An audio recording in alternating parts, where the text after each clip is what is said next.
காஷ்மீர் பகல்காம் தாக்குதலில் உயிரிழந்தவர்களுக்கு மதுரையில் பாஜக வழக்கறிஞர் அணி சார்பில் மலர் தூவி அஞ்சலி செலுத்தப்பட்டது.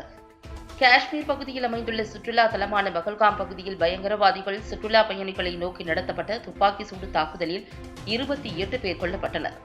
இது நாடு முழுவதிலும் பெரும் அதிர்வலைகளை ஏற்படுத்தியது. கணவன் உடல் அருகே பெண் அமர்ந்திருந்த காட்சி காண்போரின் இதயத்தை சுக்குநூறாக உடைக்கும் விதமாக அமைந்தது. நாடு முழுவதிலும் பகல்காம் தாக்குதலில் உயிரிழந்தவர்களுக்கு அஞ்சலி செலுத்தப்பட்டு வருகிறது. அதன் ஒரு பகுதியாக மதுரை மாவட்ட நீதிமன்றம் முன்பு பயங்கரவாத தாக்குதலில் உயிரிழந்த 28 பேரின் படத்திற்கு மலர் தூவி அஞ்சலி செலுத்தப்பட்டது. இதில் மதுரை பாஜக வழக்கறிஞர் தலைவர், மத்திய அரசு வழக்கறிஞர் ஐயப்ப ராஜா தலைமையில் மதுரை மாநகர் பாஜக வழக்கறிஞர்கள், அனைத்து நிர்வாகிகள் மற்றும் மகளிர் நிர்வாகிகள் உள்ளிட்ட 50க்கும் மேற்பட்டவர்கள் மலர் தூவி அஞ்சலி செலுத்தினர்.